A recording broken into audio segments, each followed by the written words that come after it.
সংবিধানে তত্ত্বাবধায়ক সরকার ব্যবস্থা পুনর্বহাল করে রায় ঘোষণা করেছেন সুপ্রিম কোর্টে আপিল বিভাগ। এর মধ্য দিয়ে 14 বছর আগে আদালতের রায় বাতিল হওয়া তত্ত্বাবধায়ক সরকার ব্যবস্থা আবারও ফিরে এলো। নির্দলীয় তত্ত্বাবধায়ক সরকার ব্যবস্থা সংক্রান্ত সংবিধানের ত্রয়োদশ সংশোধনী বাতিলের রায়ের বিরুদ্ধে বৃহস্পতিবার সকালে রায় দিলেন সর্বোচ্চ আদালত। দেশে 14 বছর পর ফিরল তত্ত্বাবধায়ক সরকার ব্যবস্থা। এর আগে গত 11 নভেম্বর শুনানি শেষ করেন প্রধান বিচারপতি সৈয়দ রেফাত আহমেদের নেতৃত্বাধীন 7 বিচারপতির আপিল বেঞ্চ। আওয়ামী লীগ সরকারের আমলে বাতিল হওয়া তত্ত্বাবধায়ক সরকার ব্যবস্থা দীর্ঘদিন ধরেই ফেরানোর দাবি জানিয়ে আসছিল বিভিন্ন রাজনৈতিক দল। 2024 সালের জুলাই অভ্যুত্থানে আওয়ামী লীগ সরকার ক্ষমতাচ্যুত হওয়ার পর আবারও সর্বোচ্চ আদালতে ওঠে তত্ত্বাবধায়ক সরকারের বিষয়টি।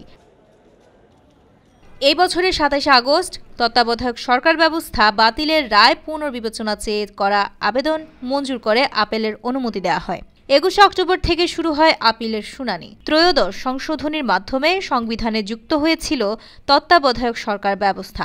লক্ষ্য ছিল এর মধ্য দিয়ে অবাধ ও সুষ্ঠু নির্বাচন নিয়ে বাংলাদেশের রাজনীতিতে যে বিতর্ক রয়েছে তা সমাধান হবে।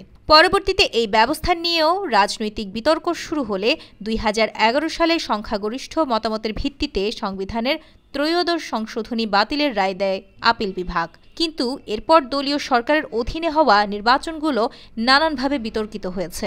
আদালতের রায়ে তত্ত্বাবধায়ক সরকার ব্যবস্থা ফিরলেও আসন্ন জাতীয় সংসদ নির্বাচনে এর বাস্তবায়ন সম্ভব নয় বলে জানিয়েছিলেন আইনজীবীরা।